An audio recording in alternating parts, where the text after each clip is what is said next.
અનુભાઈ આટલા બધા મોપેડ હું વાત છે. આ જો ને આ બેનું દીકરીઓ માટે ફૂલ સ્ટોક લઈને આવ્યો ભાભીઓ માટે.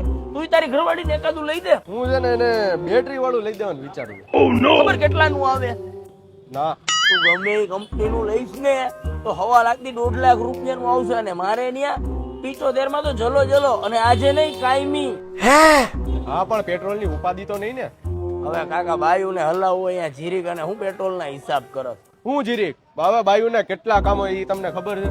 એમ જો તને ગણાવું, સવારના ઉઠીને બૈરા યોગામાં જાય, મહિનામાં 2 દી જાય, કારણ કે 28 દી તો માંદા હોય. રહી વાત હગાવાલાના ઘરે જવાની, હવે હગાવાલા ઘરે આવે ઈ જ ન ગમતા હોય તો જવાની તો વાત આઘી રહી. હવે ત્રીજી વાત શાક બકાલાની, તો શેરીમાં રેકડી વાળી બાંધેલી જ હોય, ક્યાંય લેવા નથી જાતી. અને ચોથી વાત છોકરાઓને સ્કૂલે મૂકવાની.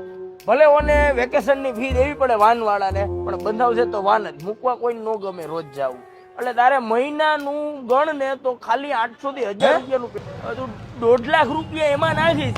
અહીંયા હું તને 75,000 માંગુ, વૈધા કેટલા? 75,000. હવે 75,000 રૂપિયાનું તું પેટ્રોલ કેદી બારી લેવાનો? મોટામાં મોટું કામ શું હોય ખબર હે? ચા દે તો. હાડીમાં પટ્ટો મુકાવાનો, એ આમથી આમ લઈને રખડવાની થેલી, અને છેલ્લે પાછો એ હાડી ફિટ થાય ને પછી ગમે નહીં, પછી તૈયાર લેવા ગુંદાવાડીમાં જાય. તે કોઈ દી